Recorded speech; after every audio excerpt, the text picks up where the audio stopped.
내가 돈을 예금해도 실제로 받는 실질금리는 몇 푼 되지 않는구나.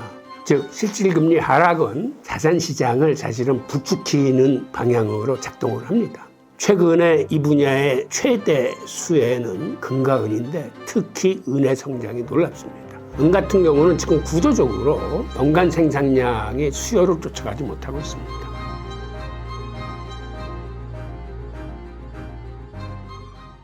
안녕하세요, 홍익입니다.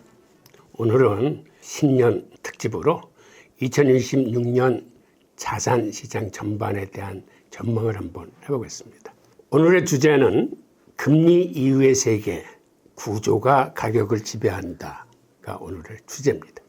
우선 2026년을 이해하는 큰 그림이 기본적으로 미국 연준의 경우 금리 인하 방향은 지금 결정돼 있습니다. 그런데 금리 인하 이후에 불안은 여전히 남아 있습니다. 그리고 구조적으로 인플레이션의 우려도 정말 끈적끈적하게 남아서 우리를 괴롭힙니다.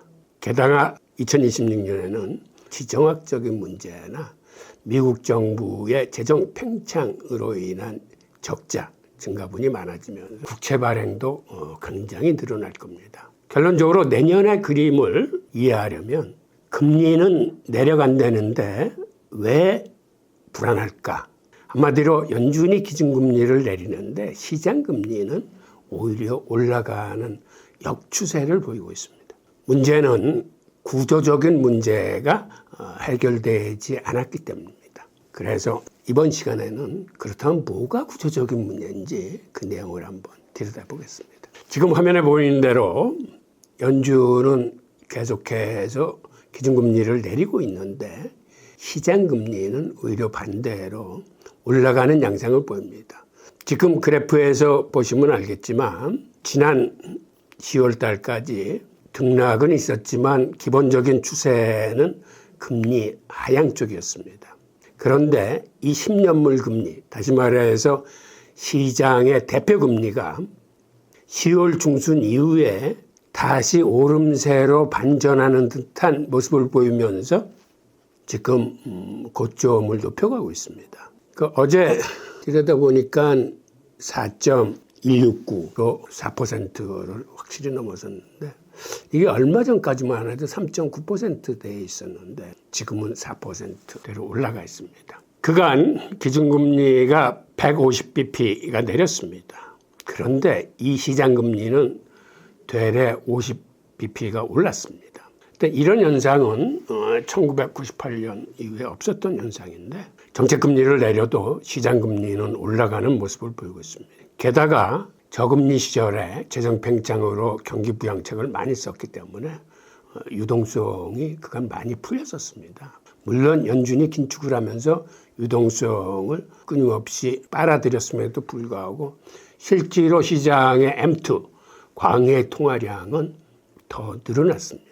그러다 보니까 인플레이션이 쉽사리 꺼지지 않습니다. 이렇게 물가와 금리가 구조적으로 지금 상승 국면을 맞고 있고 이러다 보니까 오히려 다른 자산 시장은 불확실성의 증대로 그렇게 활발하지 못한데 특히 시중의 단기 유동성이 부족하면서 암호화폐 시장은 가장 먼저 현금하고 바꾸는 그런 시장에 대해서 많이 힘듭니다. 그럼에도 불구하고 아시다시피 원자재, 금, 은, 구리는 지금 강세를 띠고 있습니다. 즉 이렇게 불확실성의 시대에 물가, 그다음에 금리 이게 슬금슬금 올라가면서 시장은 가장 안전한 자산이라고 생각하는 원자재 쪽을 사들이고 있는 겁니다. 그 다음에 최근에 암호화폐 시장을 가장 힘들게 만들었던 게 단기 유동성 부족입니다. 저번에도 제가 이 단기 유동성 부족에 대해서는 자세히 설명을 드렸는데 복습 삼아서 다시 한번 들여다보겠습니다. 우선 기본적으로 미국 국채의 신규 발행이 굉장히 늘어났습니다. 미국의 예산이 연 7조 달러 정도 되는데 세수로 걷어들이는 돈이 5조 달러입니다. 그러다 보니 나머지 모자라는 부분 2조는 신규 국채를 발행해서 채워 넣어야 됩니다. 그런데 이 신규 국채를 발행할 적에 장기 국채 수요가 없기 때문에 많은 부분을 단기 국채로 발행을 합니다. 근데 단기 국채라는 게 1년 이내의 국채를 얘기하는데 기본적으로 1개월, 3개월, 6개월물이 태반입니다. 그리고 신규 국채뿐만 있는 게 아니라 기존의 국채들 만기 돌아오는 것도 이런 식으로 단기 국채를 발행해서 이월시키고 있습니다. 그런데 기존의 만기 도래가 돼서 돌아오는 국채의 양이 생각보다 굉장히 많습니다. 한 1년 사이에 한 9조 달러어치의 국채가 만기가 도래하기 때문에 이 또한 단기 국채로 발행해서 이월을 시키다 보니까 시중에 단기 유동성이 계속해서 빨려 들어갑니다. 그래서 시중에 단기 유동성이 부족한 겁니다. 그러다 보니까 미국이라는 큰 나라가 장기 국채를 발행하지 못하고 대부분 단기 국채 위주로 발행을 하면서 이 급전에 기대해서 나라 살림을 꾸려가는 그런 형편입니다. 지금 화면에 보이는 그래프가 매년 날로 증가하는 미 국채 발행량을 보여주고 있습니다. 게다가 연준이 기준금리를 내리는데도 불구하고 이렇게 단기 유동성이 부족한 또 하나의 중요한 이유는 은행 준비금이 늘지 않고 계속해서 줄어들고 있습니다. 즉 금리가 내려가면 유동성이 증가하기 때문에 사실은 은행 준비금도 늘어야 되는데 과거 한참 높았을 때는 한 4조 2천억 달러 됐는데 지금은 2조 한 8천억 달러로 많이 줄어들었습니다. 그러다 보니까 은행이 쉽사리 이거를 유동성으로 즉 다른 은행이 꿔달라고 해도 쉽게 꿔주지 못하는 그로 인해서 단기 금리 시장이 위축을 받는 그러한 형태입니다. 게다가 예전에는 영래포에 한 2조 5천억 달러 정도 되는 잔고가 계속적으로 연준에 있었습니다. 그래서 이렇게 시중의 유동성이 부족하면 그거를 활용해서 시중에 단기 유동성을 공급했는데 지금은 한마디로 영래포 잔고가 완전히 고갈된 상태입니다. 지금 보시는 그래프가 바로 영래포 잔고인데 과거 많았을 때는 2조 5천억 달러 정도 됐던 게 지금은 거의 바닥을 헤매고 있는 걸 보실 수 있습니다. 게다가 또 하나 중요한 이유는 미국이 2008년도 글로벌 금융 위기를 겪은 후에는 은행들의 안전성, 뱅크런에 대비하기 위해서 여러 가지 규제 조항을 신설해서 이로 인해서 은행들이 이러한 규제 조항 때문에 돈을 풀고 싶어도 유동성을 공급하고 싶어도 제대로 공급을 못합니다. 그중에 하나가 본원적 레버리지 규제라고 해서 이거는 자기자본 비율입니다. 대형은행 같은 경우에는 전체 자산의 5%는 자기자본을 갖고 있어야 된다라는 이런 규제입니다. 그 다음에 LCR이라고 이 유동성 규제는 아무리 리스크가 커지더라도 은행이 30일 동안은 자기 자본으로 견뎌낼 수 있어야 된다. 물론 은행에 문제가 생기면 연준이 개입을 합니다. 그런데 연준의 개입에만 의존하지 말고 스스로 30일은 버틸 수 있는 그러한 시간적인 여유를 벌어라라는 게 이 유동성 규제입니다. 하여튼 이런 거 위에도 일종의 자본 규제 같은 것들이 많이 있는데 이로 인해서 은행들이 지금 시중에 유동성을 풀지 못하는 이런 규제 속에 잡혔다 이렇게 인식하시면 되고요. 그러다 보니까 은행이 현금을 보유하고 있어도 레포 시장, 단기 시장에 적극적으로 유동성을 공급하지 못하는 겁니다. 그럼 여기서 LCR이라는 개념이 생소하실 텐데 이거를 좀 들여다보면 은행에 갑자기 돈을 빼달라는 그런 뱅크런이 발생해도 최소 30일은 버틸 수 있게 현금을 미리 쌓아두라는 이런 규제입니다.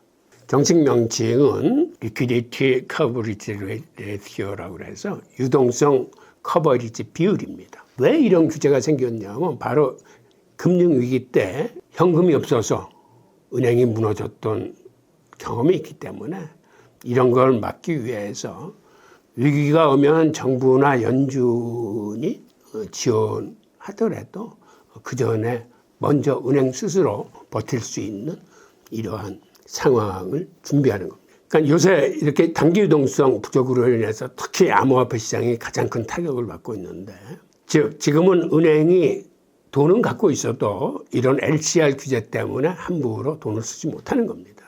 그리고 단기 자금 시장에 돈을 풀고 싶어도 그렇게 되면 이 LCR 비율이 나빠질 수 있기 때문에 이런 규제상에 잡혀 있어서 시중 유동성 고갈에 은행들이 도움이 되지 못하고 있습니다.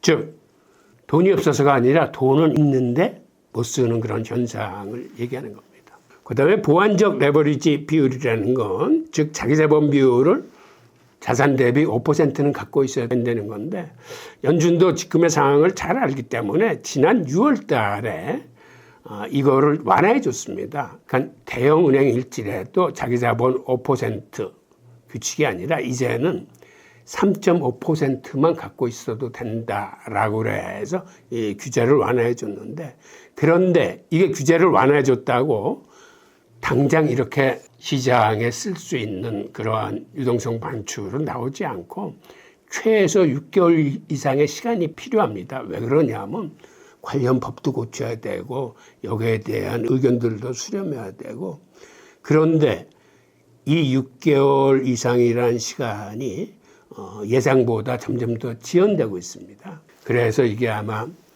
내년 상반기 중에는 아마 이 규제 완화가 작동되긴 하겠습니다만은 지금으로 봐서는 좀 시간이 지연되고 있다, 이렇게 이해를 해주시면 되고, 그래서 이렇게 시중에 단기 유동성이 부족하니까 나타나는 현상들이 뭐냐면 우선 오버나이트 금리가 뜁니다. 즉 하룻밤 이렇게 맡겨두는 금리가 발작적으로 뛸 때가 있어요. 그다음에 레포 금리도 마찬가지로. 한마디로 시중에 유동성이 없는 겁니다.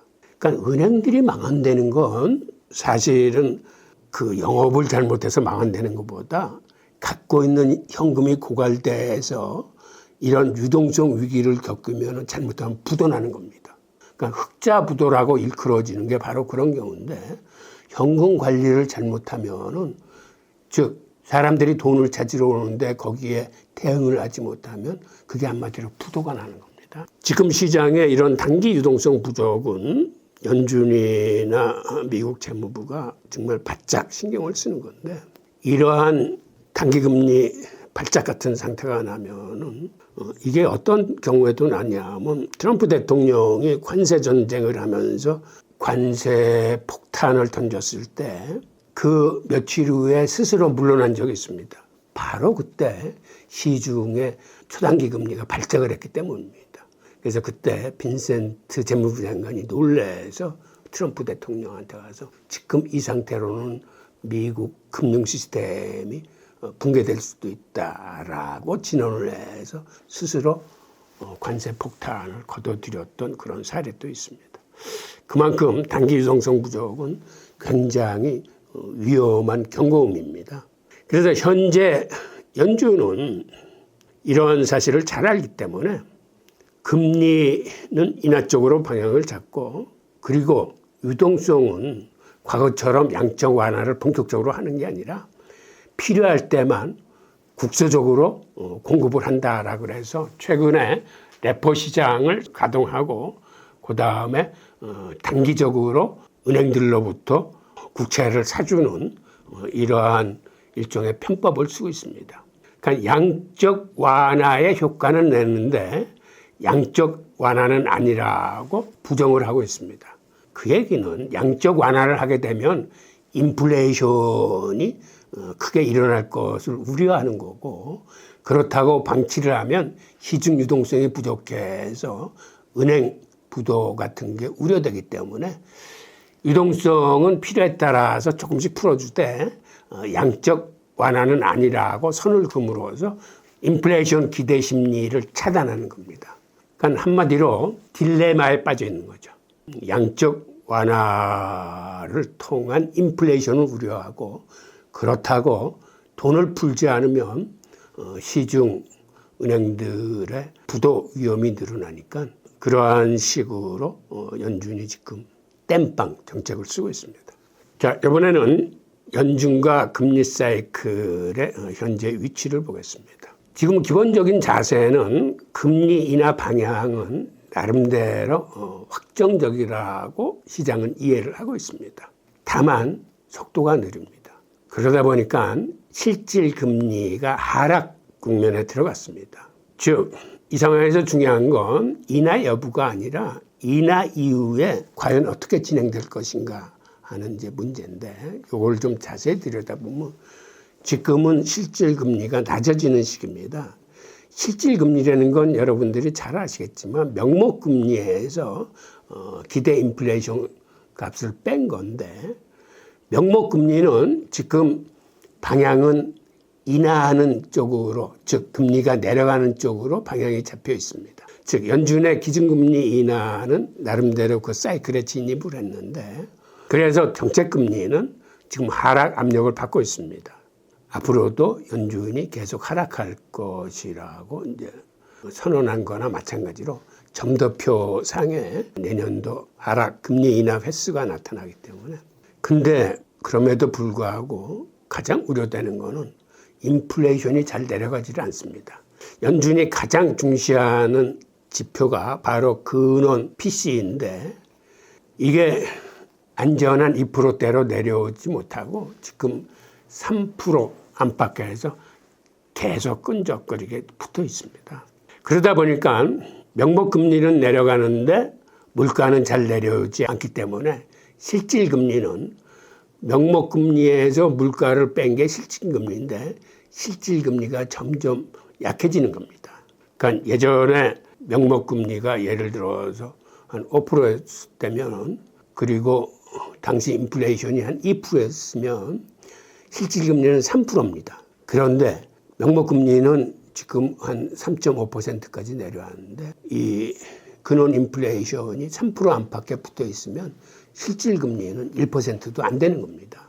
즉 이렇게 실질 금리가 내려온다는 거는 자산 시장에 어떤 영향을 미칠까요? 사람들이 내가 돈을 예금해도 실제로 받는 실질 금리는 몇 푼 되지 않는구나. 그렇다면은 예금 대신에 금이나 은을 산다거나 혹은 판단에 따라서 주식이나 채권을 살 수도 있고 혹은 암호화폐에 투자할 수도 있습니다. 즉 실질금리 하락은 자산시장을 사실은 부추기는 방향으로 작동을 합니다. 최근에 이 분야의 최대 수혜는 금과 은인데 특히 은의 성장이 놀랍습니다. 올해 들어서 은은 130% 이상 올랐어요. 그래서 지금 주식이나 암호화폐에서 고전하시는 분들은 포트폴리오에 은 투자를 추가할 것을 제가 강력하게 권합니다. 은 같은 경우는 지금 구조적으로 연간 생산량이 수요를 쫓아가지 못하고 있습니다. 이게 지난 5년 동안 계속 벌어지면서 시중의 은 재고가 감소하고 심지어는 일시적으로 고갈 상태를 빚고 있습니다. 그리고 앞으로를 들여다봐도 공급이 늘어날 가능성은 거의 없습니다. 왜 그러냐면 은이라는 상품은 기본적으로 구리나 아연이나 다른 광물들을 재련할 때 딸려 나오는 부산물로 생산되는 게 거의 4분의 3입니다. 그러다 보니까 스스로 가격이 오른다고 은 생산량이 늘어나지를 않습니다. 이런 와중에 첨단 산업에 쓰이는 은은 지금 폭발적으로 늘어나고 있습니다. 태양광 패널이나 전기차나 전고체 배터리나 그다음에 고급 반도체 생산이나 전력망 확충 같은 데는 은이 꼭 필요합니다. 은은 지구상의 모든 금속 중에서 전도성이 가장 우월하고 열 전도성 또한 가장 빠르기 때문에 이런 분야에 필수적으로 들어가는 핵심 자원이 되고 있습니다. 주식시장도 이게 장기적으로 봤을 때는 실질금리가 떨어지면은 사람들은 주식에 투자하는 게 예금하는 것보다는 훨씬 수익이 크다고 판단하기 때문에 주식시장에도 이거는 우호적으로 작용합니다. 근데 다만 채권시장은 이건 좀 문제가 틀립니다.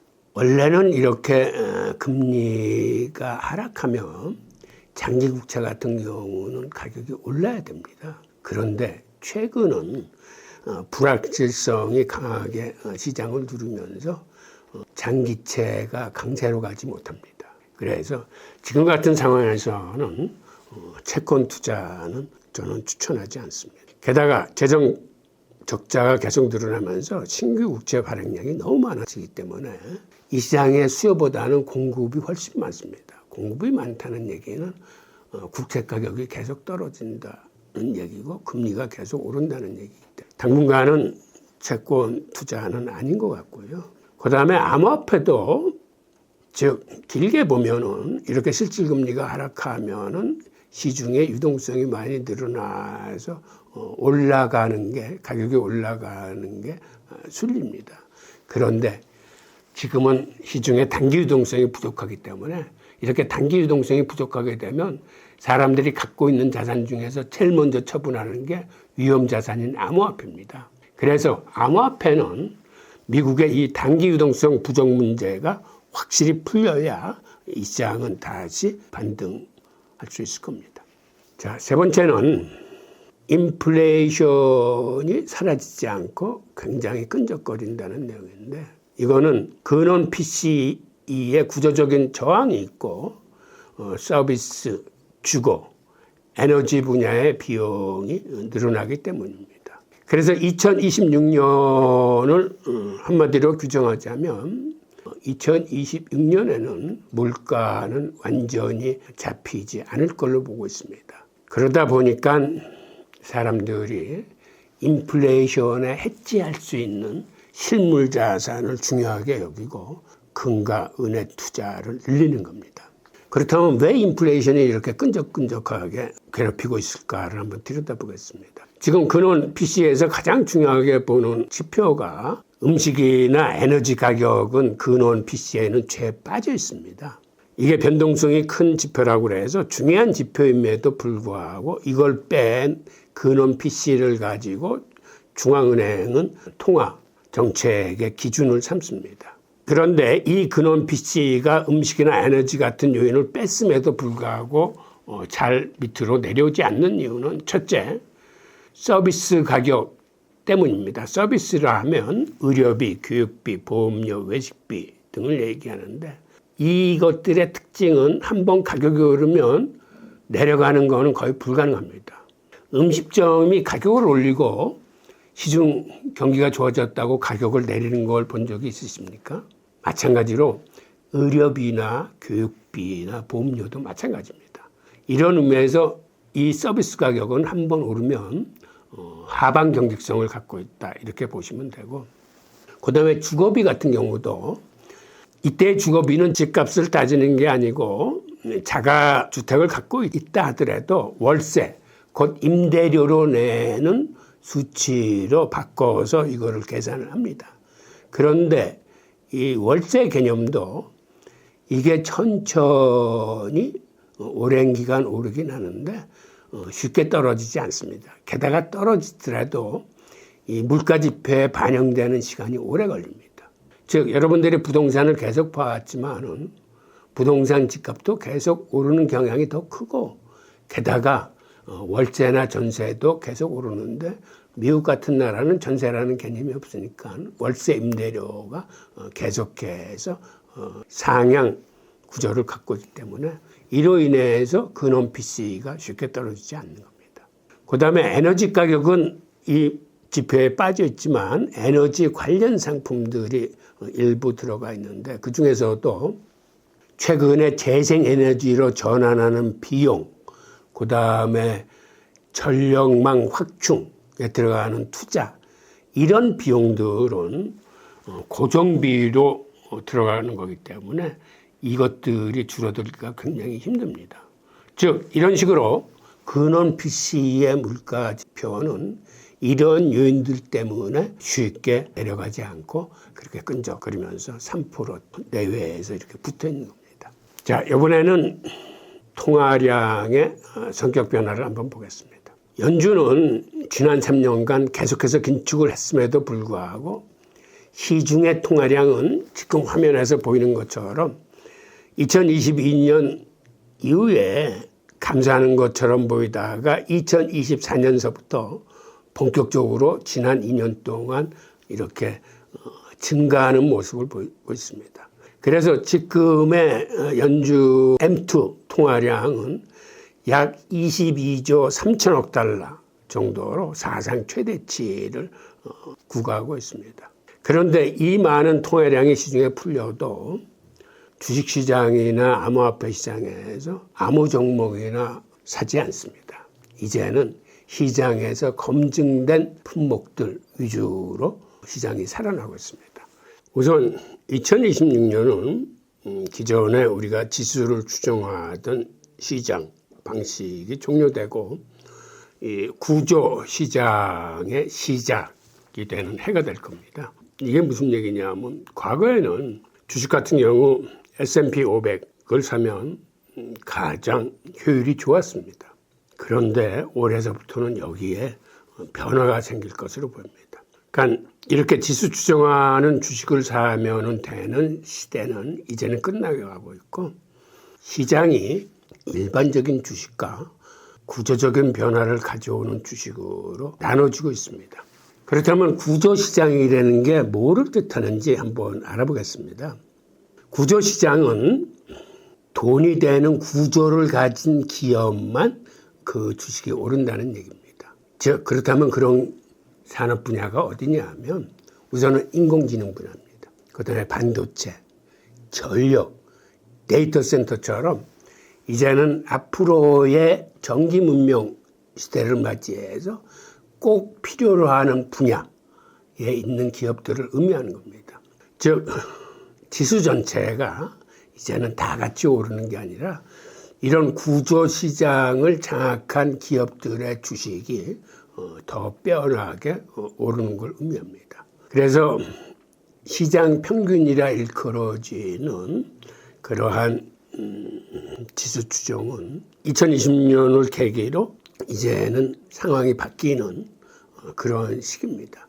그렇다면 2026년이 왜 분기점이냐면 과거에는 이렇게 금리를 인하하면 유동성들이 늘어나면서 대부분의 주식이 거기에 혜택을 받았어요. 그런데 이제는 그게 구분될 겁니다. 그러니까 어느 기업이 돈을 벌 수 있는 구조를 갖고 있는지, 누가 비용을 버틸 수 있는지, 누가 살아남는 기업이 될 건지 이러한 질문들에 대답할 수 있는 기업만이 살아남아서 가격을 올리게 될 겁니다. 즉 한마디로 지수를 사면 되는 시대는 끝나가고 이제는 구조를 사야 하는 시대가 시작됐습니다. 자, 이번 장은 자산군별 큰 흐름을 요약하는 장입니다. 금과 은은 지금의 불확실성을 해지하는 그러한 원자재입니다. 그러니까 지금의 불확실성이라는 건 시장 금리가 슬금슬금 오르고 있고 달러는 약세 흐름을 보이고 있는 이 시기에 특히 금과 은 가격이 오르는데 그중에서도 은 가격의 상승률이 놀랍습니다. 그리고 주식 같은 경우도 일반 섹터보다는 구조 섹터에 있는 주식들이 가격이 오르고 있습니다. 채권은 선택해야 될 채권이 있고 회피해야 될 채권이 있는데 단기 채권 같은 경우는 나름대로 꾸준히 한 연 5% 정도의 수익을 보여주고 있고 변동성이 적기 때문에 이 분야는 괜찮습니다만 장기 채권 같은 경우는 이거는 변동성이 굉장히 큽니다.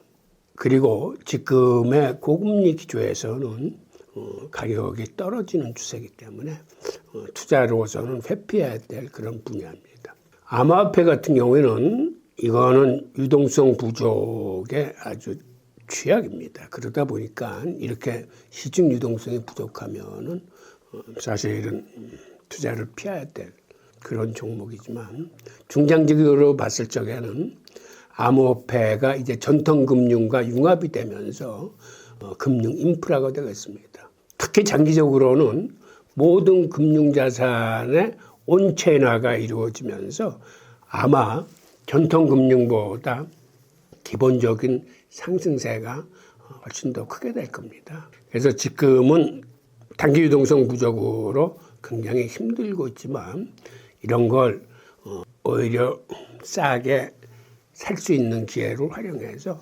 적립식 장기 투자하고 그 리밸런싱 투자를 적당히 배분해서 투자를 하면 궁극적으로는 승률이 있는 그런 분야입니다. 자, 이런 식으로 지금의 각 자산은 서로 다른 역할을 맡고 있습니다. 여기서 아까 구조 섹터라는 단어가 나왔는데 그러면 일반 섹터와 구조 섹터는 어떻게 다른지를 한번 보겠습니다. 일반 섹터는 기본적으로 사이클이 있는 섹터인데 경기가 좋을 때는 잘 되고 경기가 나쁘면 꺾이는 그러한 주식들입니다. 대표적인 산업 분야로서는 철강, 조선, 화학, 건설이 경기를 많이 타는 이런 분야입니다. 즉 경기가 좋아야 실적이 잘 나오는 거기 때문에 이런 게 일반 섹터라면 구조 섹터는 경기와 무관하게 설사 경기가 나빠도 중장기적인 수요가 사라지지 않고 오히려 늘어나는 분야입니다. 이런 대표적인 산업 분야는 반도체, 특히 데이터 센터 같은 그런 분야입니다. 그 다음에 앞으로도 계속 확충돼야 되는 전력 인프라 분야. 그 다음에 헬스케어도 이제는 노령화 사회가 되면서 이 분야가 많이 늘어나고 있습니다. 또 지금처럼 지정학적인 긴장이 늘어날 적에는 방위산업 또한 이거 구조 섹터에 속하는 분야고 에너지 전환을 하면서 이루어지는 분야들 태양광 패널이라거나 전고체 배터리라거나 이런 쪽의 주식이 괜찮습니다.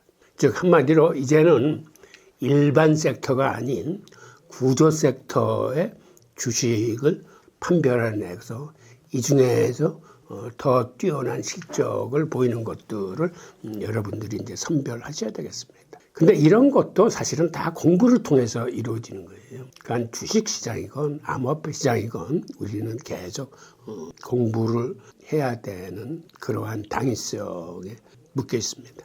자, 금을 좀 들여다보겠습니다. 금은 사실은 현행 통화 시스템의 보험 성격을 갖고 있습니다. 특히 달러 인덱스가 이렇게 하락하는 시점, 그리고 금리가 인하하는 시점. 금리가 인하된다는 얘기는 돈의 가치가 떨어진다는 얘기입니다. 그럴 적에는 이러한 달러의 대체자산 혹은 대안자산이라고 일컬어지는 금과 은이 슬금슬금 올라가면서 아주 중요한 투자 대상이 되고 있습니다. 그런데 금값이 이렇게 올라가는 이유는 뭘까요?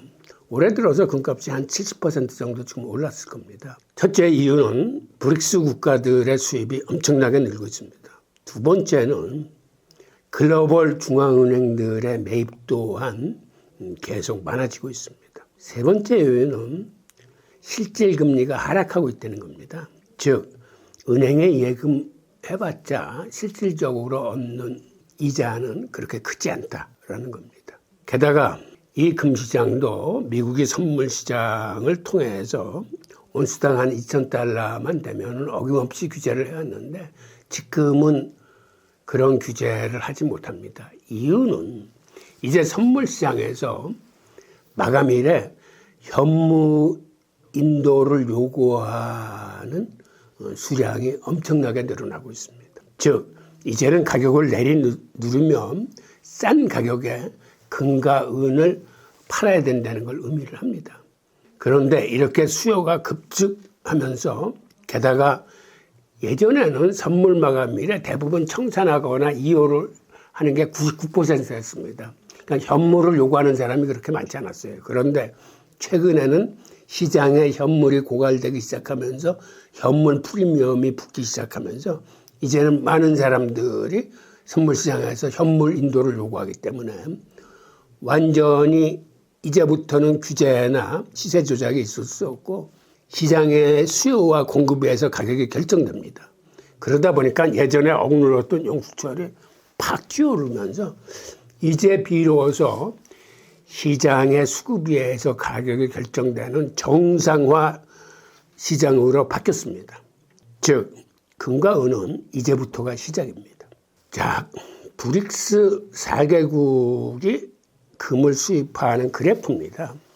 지금 이 그래프에서 보면 브릭스 4개국이 지난 2008년 금융위기 이후에 한 10년 사이에 사들인 금이 29,000톤이라고 나오는데 이게 얼마나 큰 수치냐면 은의 연간 생산량이 최근 들어서 기술의 발달로 굉장히 늘어나기 시작했는데 2022년 경우에 지금 오른쪽 하단에 보면 3,100톤으로 나와 있습니다. 그리고 지금은 조금 늘어서 한 3,400톤 정도 됩니다. 즉 이거 10년치를 다 모아봐야 32,000, 3,000톤뿐이 안 돼요. 그런데 이 중에서 29,000톤을 브릭스가 수입해 간 겁니다. 그러니까는 생산량의 거의 90%를 지금 브릭스 국가들이 싹쓸이 수입을 해가고 있는 이런 실정입니다. 게다가 이런 국가에서뿐만 아니라 각국 중앙은행들이 글로벌 금융위기를 분기점으로 그전까지만 해도 그들의 외환보유고에서 금을 줄이는 추세인데 글로벌 금융위기 이후에는 지금 그래프에서 보듯이 계속 금을 담고 있습니다. 과거에는 미국 국채를 사서 담았는데 이때서부터 미국 국채 대신 금을 담고 있고 특히 2022년 우크라이나 전쟁을 통해서 스위프트 시스템에서 러시아를 차단했을 뿐만 아니라 러시아가 해외 은행에 보관하고 있는 러시아의 외환보유고를 압수했습니다. 그러다 보니까 해외 은행에 갖고 있던 미국 국채들은 죄 뺏기고 러시아 국내에 갖고 있던 금만 소련이 지금 유지하고 있는 꼴인데 그러다 보니까 다른 나라 중앙은행들도 특히 제3세계에 있는 중앙은행들이 금 수입을 2022년을 계기로 엄청나게 늘리기 시작했습니다.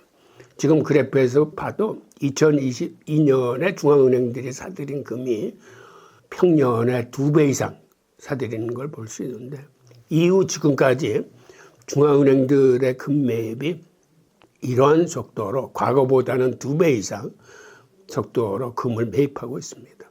이런 요인들로 인해서 지금 금시장은 완전히 수요와 공급에 의해서 가격이 결정되는 시장으로 앞으로 금 가격은 온수당 5,000불 그 이상으로 치고 올라갈 것으로 보입니다.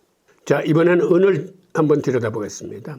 은은 상업용 수요가 굉장히 크기 때문에 이제는 산업 측면에서 평가를 해야 되고 그간 금이나 은이나 화폐 대용 또는 금본위제, 은본위제로 해서 실물화폐의 근간이 되었었는데 은은 지금의 속성이 산업과 화폐의 교차점에 있는데 오히려 산업용 수요의 증가가 더 눈에 띄는 이제는 첨단 산업의 핵심 자원이 되고 있습니다. 우선 기본적으로 태양광 패널에 엄청나게 금이 들어가고 패널 한 장당 평균 한 20g의 금이 페이스트라고 해서 이렇게 분가루처럼 이렇게 접촉이 돼 있어가지고 빛을 전기로 바꿔주는 그런 역할을 하고 있습니다.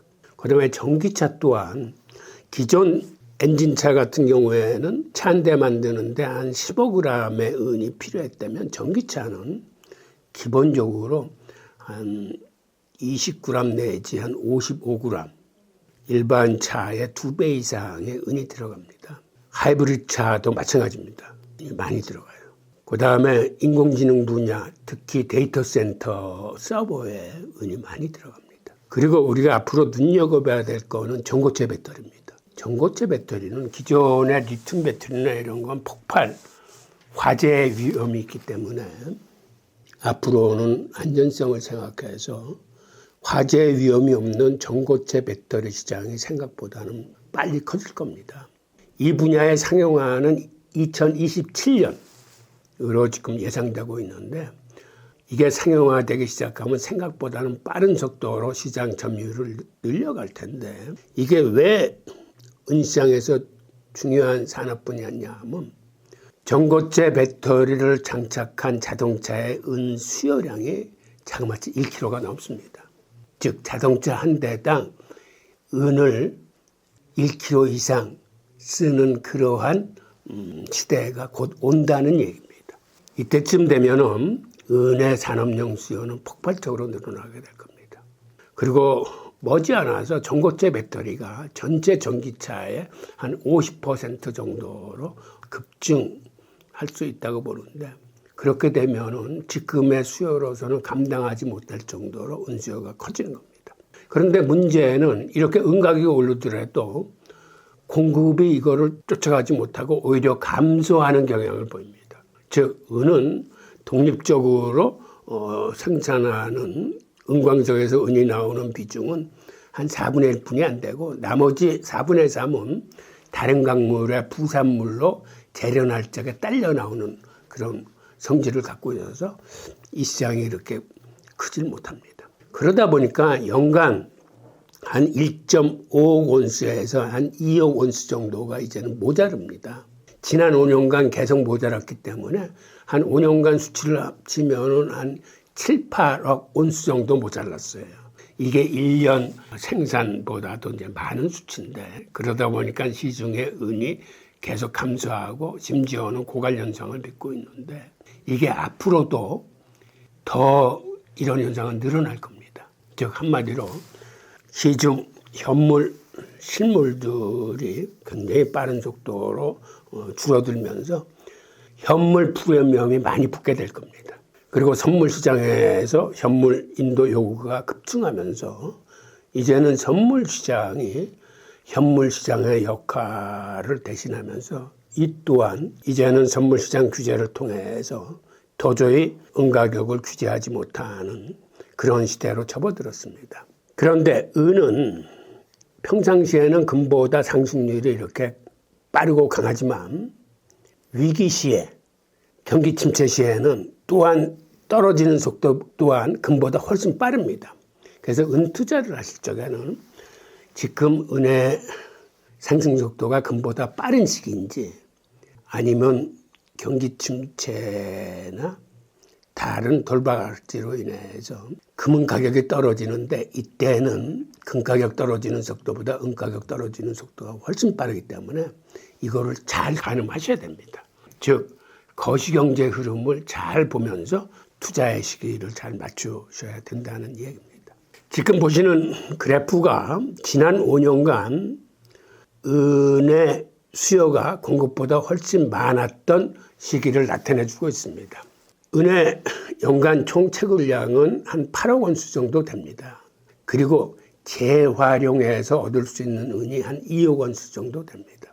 재활용된다는 것도 은값이 그렇게 비싸지 않기 때문에 은만을 추출하기 위한 재활용은 사실상 거의 불가능하고, 예를 들어서 금을 재활용할 때 금에 딸려 나오는 은 같은 경우가 이런 재활용해서 얻을 수 있는 게 연간 한 2억 온스, 그래서 채굴량 8억 온스하고 재활용해서 넣은 2억 온스에서 총 공급량은 한 10억 온스 정도 됩니다. 그런데 이제 수요는 지금 그래프에서 보시지만 11억 온스, 12억 8천 온스, 12억 온스, 11억 6천 온스, 11억 5천 온스 이래가지고 보통 연간 한 1억 5천만 혹은 2억 온스 정도가 부족합니다. 이게 앞으로도 계속될 거예요. 아마 앞으로는 더 벌어질지도 모릅니다. 즉 이러한 글로벌 공급 부족은 다시 말씀드리지만 부산물로 생산되는 그 특성, 그리고 은강 자체도 이제는 노후화되고 고갈돼서 공급이 점점 줄어들고 있다는 문제, 그 다음에 경제성 문제로 금처럼 재활용 추출이 쉽지 않고 부진하다는 이런 문제로 인해서 공급 부족은 앞으로도 계속될 전망입니다. 그리고 전문기관들의 조사에 의하면 태양광은 앞으로도 성장률이 40% 내지 60%, 이건 2030년까지의 전망을 나타낸 겁니다. 전기차 같은 경우는 지금보다 50% 내지 70%가 더 성장할 것으로 보이고, 기존 전자제품이나 인공지능이나 데이터 센터, 반도체에 들어가는 물량은 한 20% 성장하는데, 근데 문제는 이 분야는 사용량은 가장 많습니다. 지금 옆에서 보시면은 4억 온수 정도를 이 분야에서 소비를 합니다. 이런 식으로 요게 세 가지 분야만 보더라도 이렇게 성장률이 엄청난 속도로 수요를 견인하게 될 겁니다. 자, 이번에는 주식시장을 좀 들여다보겠습니다. 앞으로 주식시장은 구조가 있는 기업만 생존할 수도 있습니다. 즉, 스트럭처가 있는 기업이라는 건 우선 그 분야가 인공지능, 반도체, 전력인프라, 전고체 배터리 이런 분야들을 일컫는 겁니다. 그런데 이 분야의 또 특성 중에 하나는 핵심 소재로서 은이 많이 쓰이는 이런 분야이기도 합니다.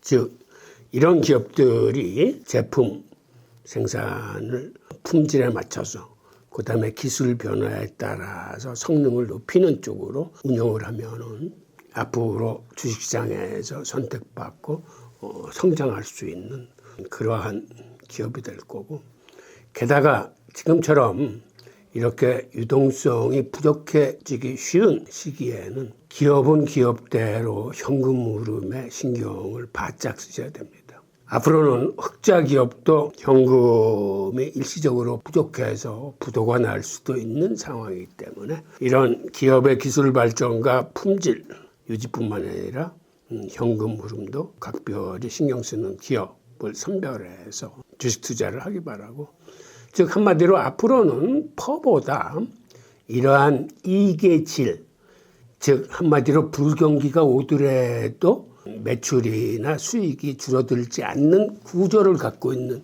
기업을 선별하는 게 무엇보다도 중요하다는 얘기입니다. 우선 여러분들이 선호하시는 미국 주식 전략을 한번 들여다보겠습니다. 앞으로는 이렇게 미국 주식 같은 것도 성장주와 경기 방어주를 적절히 혼합한 이런 투자 포트폴리오를 가져가셔야 될 거로 봅니다. 그래서 몰빵이 아니라 균형, 한마디로 분산 투자를 추천하는데, 그렇다면 성장주와 경기 방어주를 섞는다는 건 어떤 뜻인지를 보겠습니다. 즉, 성장주라는 건 상승장에서 다른 주식보다 빠르게 성장하는 속도를 나타내는 겁니다. 그 다음에 경기 방어주라는 건 경기 불황이나 하락장에서 생존을 동시에 확보하려는 이런 포트폴리오입니다. 그런데 왜 이 조합이 더 필요해졌는지를 들여다보면 지금 시장은 한 방향으로 오래 가지 않습니다. 즉, 금리, 환율, 기정학적인 변수들로 인해서 때때로 불확실성이 증대되는 시장입니다. 즉, 한마디로 급등과 급락이 자주 교체돼서 나올 수 있는 시장을 의미합니다. 이런 시장에서는 어느 하나에 올인하지 않고 이렇게 성장주와 경기 방어주를 적절히 섞어주시면, 즉 앞으로 성장이 더 셀 것 같다 할 적에는 이쪽 비중을 한 70%, 경기 방어주를 한 30%, 또 아니다라고 생각하면 오히려 경기 침체의 위험성이나 인플레이션 위험성 등으로 인해서 폭락이 잦을 수도 있다. 그러면 이거를 비중을 한 50대 50 정도로 이렇게 균등하게 맞춰둔다거나, 그건 여러분들이 스스로 공부하시면서 판단하시기 바랍니다. 즉 2026년 투자 전략의 핵심은 수익 극대화가 아니라 어떠한 변동성에서도 방어할 수 있는 그런 변동성 관리에 초점을 맞추셔야 된다는 얘기입니다. 우리가 흔히 다른 말로 성장주만 들고 있으면 밤에 잠을 잘 자지 못하고, 그렇다고 방어주만 들고 있으면 장이 좋을 때 후회하게 됩니다. 그러니까 이 두 개를 적절히 잘 섞어서 밤에 잠도 잘 주무시고 장이 좋더라도 후회하지 않는 그러한 투자 포트폴리오를 구성하시기 바랍니다. 자, 이번엔 채권시장을 좀 보겠습니다. 채권시장은 금리가 인하되면 장이 좋아야 되는데 지금의 채권시장은 그렇지 않습니다. 설사 기준금리가 내려간다 하더라도 시장금리, 장기금리는 올라갈 수 있는 시장이 지금의 채권시장입니다. 그렇다 보니까 혹여라도 지금 장기국채가 많이 빠졌으니까 이거 앞으로 강하게 상승하는 거 아니야? 라고 생각하시고 장기국채 쪽에 비중을 늘리시거나 하면은 안 된다는 말씀을 제가 드리는 겁니다. 그 기본적인 이유는 한마디로 미국 정부의 재정 적자가 연 2조 달러 이상이 되기 때문에 이 2조 달러라는 건 엄청나게 큰 숫자입니다.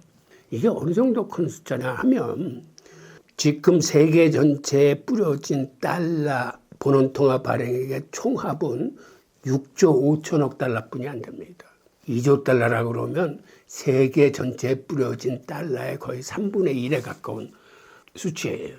그러다 보니까 생각보다는 신규국채 발행이 많아지고 또 그 발행조차 단기국채 비중이 훨씬 높아지기 때문에 이런 것들이 계속해서 시중의 단기 유동성을 빨아들여 가지고 유동성 부족 현상을 보이고 있어서 여러 자산군을 힘들게 만들고 있습니다. 특히 채권시장에서는 장기채는 이제 더 이상 안전자산이 아니라는 거를 명심하시기 바라고, 이번에는 부동산 시장을 한번 보겠습니다. 부동산 시장은 이렇게 사실은 기준금리가 내려가면 이게 살아나야 되는 시장인데, 그런데 여기에도 양극화 현상이 있습니다. 물론 물류나 데이터 센터 같은 부동산은 앞으로도 성장세가 클 겁니다.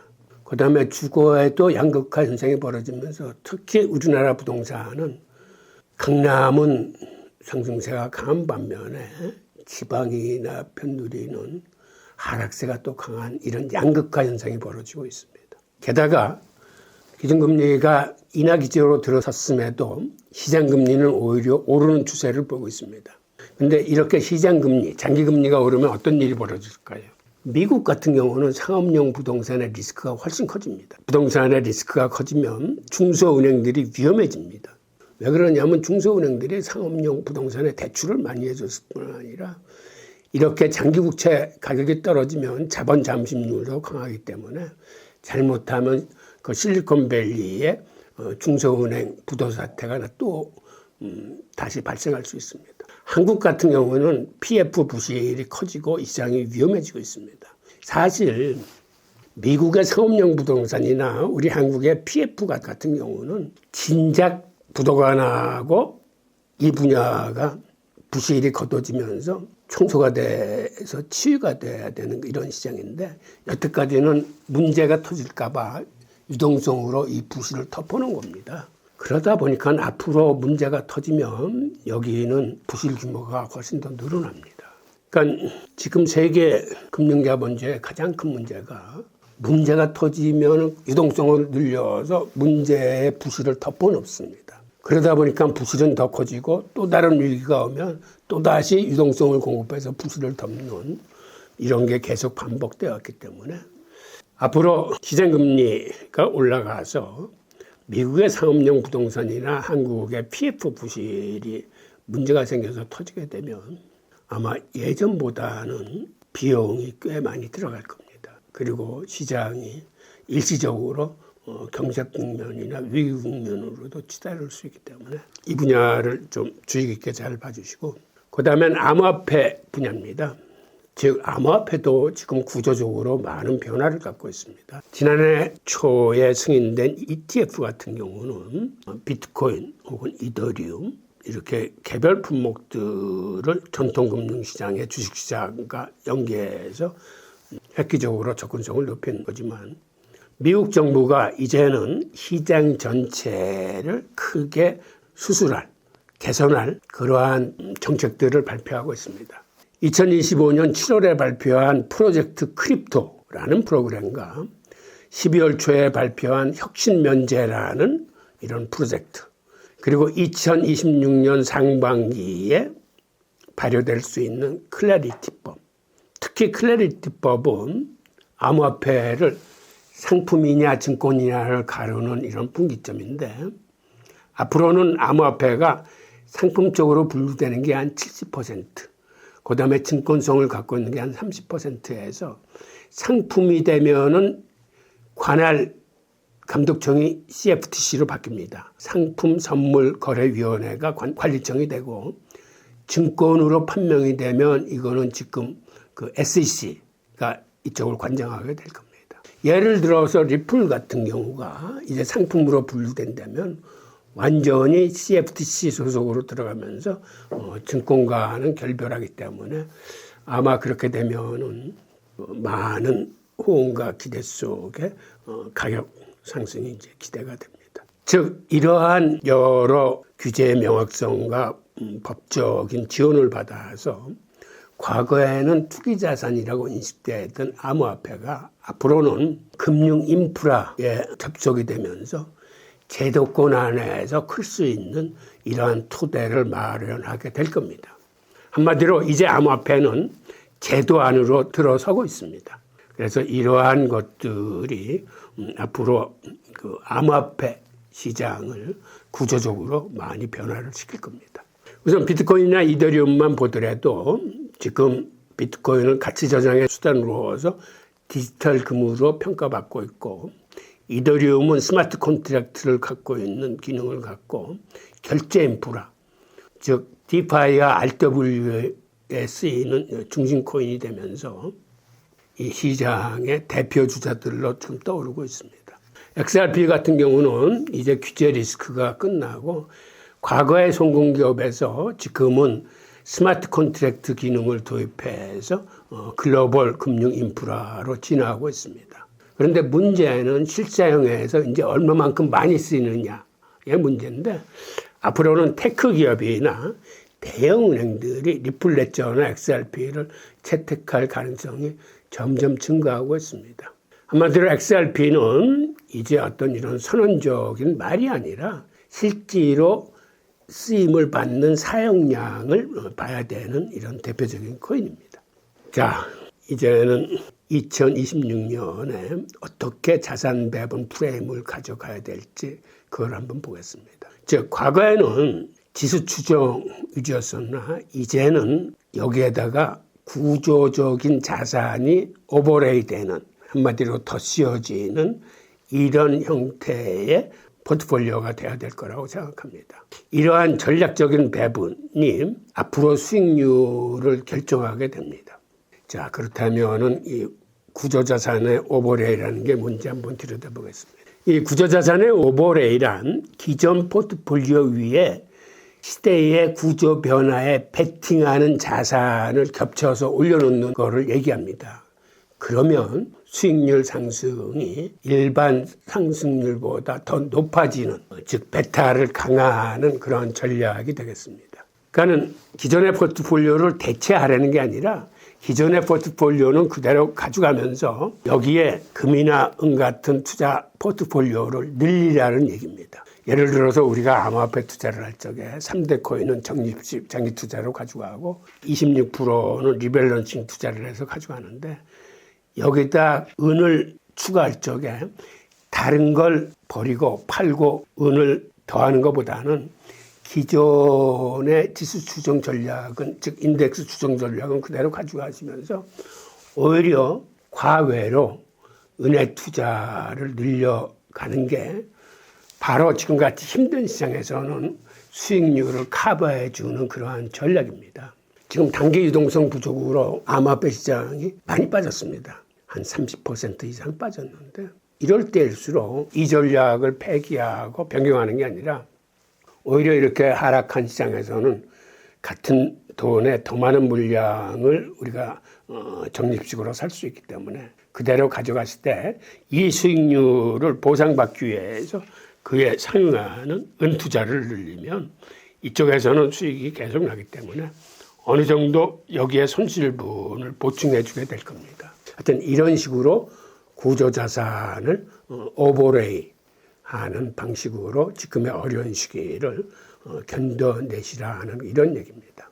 그래서 이런 자산은 다음 분기 혹은 올해 경기만을 위해서 하는 게 아니라 앞으로 10년 동안에 벌어질 구조적 변화에 대한 대응이기도 합니다. 그러니까 어떻게 보면 수익을 더 내기 위한 전략이라기보다 시대가 바뀌면서 새로운 시대에 맞는 투자 방법을 찾아내는 그런 전략이 되어야 되겠습니다.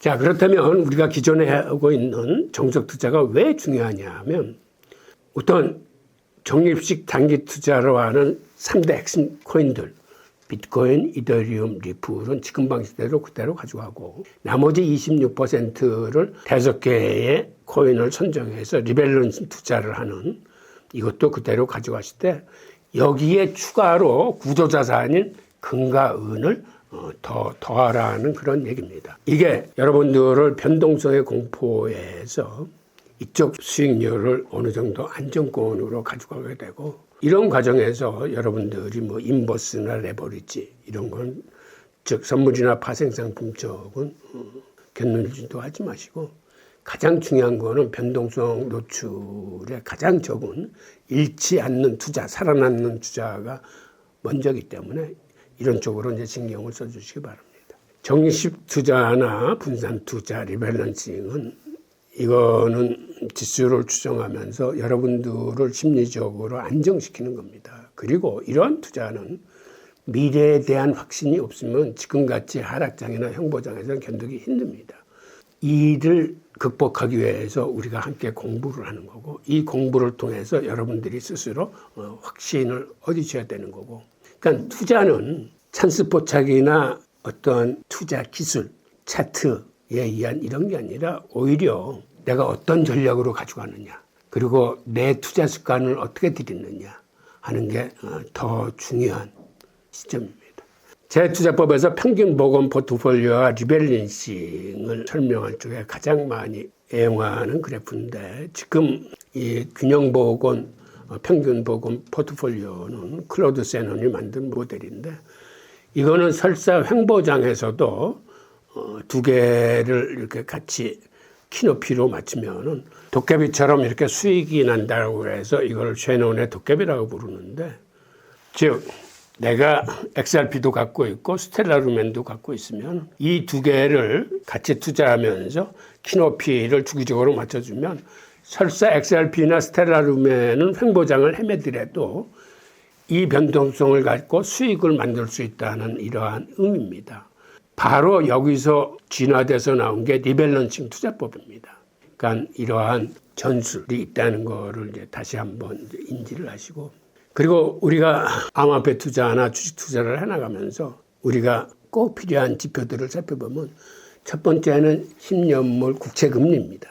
여기에 모든 거시경제 현상이 집약돼서 함의를 갖고 있다고 보시면 됩니다.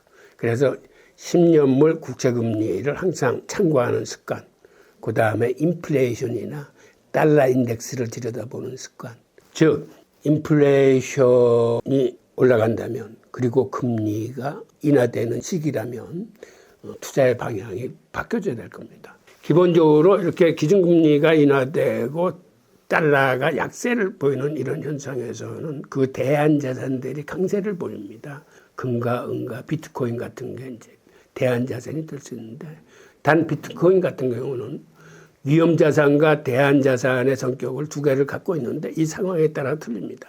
지금처럼 단기 유동성이 부족한 시기에는 위험자산으로 인식돼서 매도 물량이 많아지는 시기지만 더 멀리 봐서 달러 가격이 점점 떨어지고 금리 또한 떨어질 거라고 예상되면 중장기적으로는 때는 대안자산으로 평가가 돼서 가격이 올라가는 이러한 상품이 비트코인입니다.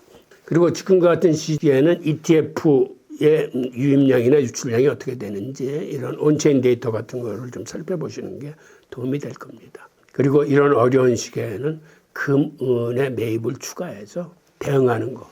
지금 오른쪽에 보이는 그래프가 어제 2025년 12월 23일의 그래프인데 은이 온수당 69달러까지 올랐어요. 지금 화면에서 보이는 것처럼 최근 들어와서는 마치 용수철이 풀려서 튕겨오르는 것처럼 올라가고 있습니다.